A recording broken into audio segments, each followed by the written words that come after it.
Hello students, প্রশান্ত academy চ্যানেলে তোমাদের স্বাগত জানাই। আজকে আমি আলোচনা করব উচ্চ মাধ্যমিক সাজেশন ভিডিও 2025 রাষ্ট্রবিজ্ঞানের এমসিকিউ প্রশ্ন উত্তর নিয়ে।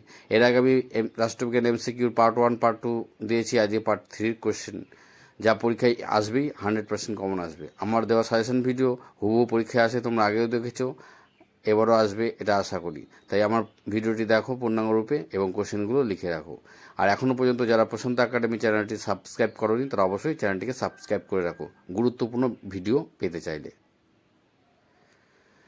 কর্পোরেশনের আমলাতান্ত্রিক প্রধানকে তপশিলি জাতি উপজাতি মহিলাদের জন্য ৭৩তম সংবিধান সংশোধনের মাধ্যমে আসন সংরক্ষণ করা হয়েছিল কত সালে?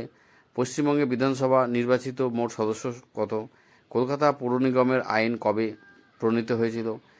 ১২৩ এগ্রিমেন্ট স্বাক্ষরিত হয়েছিল কত সালে? সম্মিলিত জাতিপুঞ্জের বর্তমান সদস্য সংখ্যা কত? পৌরসভার নির্বাচিত প্রতিনিধিদের কে কী বলা হয়? প্রশান্ত একাডেমি নির্বাচিত এই প্রশ্নগুলো পরীক্ষায় আসবেই, তাই তোমরা অবশ্যই নোট প্রশ্নগুলো লিখে নাও এবং পড়তে থাকো, কারণ এগুলো খুবই ইম্পর্টেন্ট কোশ্চেন। বিগত বছরে এই ধরনের কোশ্চেন এসেছে, তাই আগামী দিনও আসবে আশা করা যায়। এবং যারা আমার এই ভিডিওটি দেখছো, নতুন স্টুডেন্ট বা বন্ধু, অবশ্যই প্রশান্ত একাডেমি চ্যানেলটিকে সাবস্ক্রাইব করো। উত্তরাধিকারী সূত্রে মনোনীত শাসক দেখা যায় কোন দেশে? স্পিরিট অফ দ্য লস গ্রন্থটির রচয়িতাকে? The making of foreign policy গ্রন্থের লেখককে? লোক আদালত প্রথম কবে গঠিত হয়েছে? ভারতের পররাষ্ট্রনীতির একটি অভিনব বৈশিষ্ট্য কী?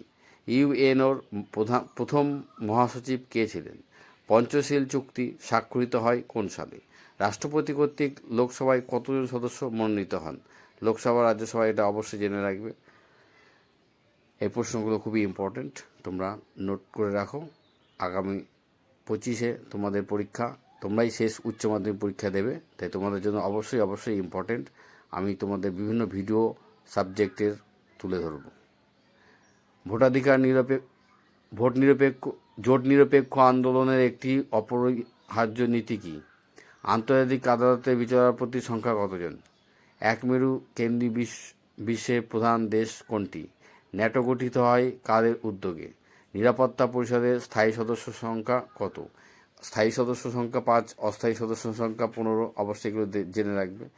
প্রশান্ত একাডেমি নির্বাচিত এই কোশ্চেনগুলো খুব ইম্পর্টেন্ট। যদি আমার সাজেশন তোমাদের ভালো লেগে থাকে, অবশ্যই এই প্রশান্ত একাডেমি চ্যানেলটিকে সাবস্ক্রাইব করো আর নিয়মিত দেখতে থাকো। এখানে বিভিন্ন ধরনের সাজেশন ভিডিও উপস্থাপিত হয় এবং বিভিন্ন সাবজেক্টে উপস্থাপিত হবে আগামী দিনেও। তোমরা অবশ্যই নিয়মিত প্রশান্ত একাডেমি চ্যানেলটি দেখতে থাকো।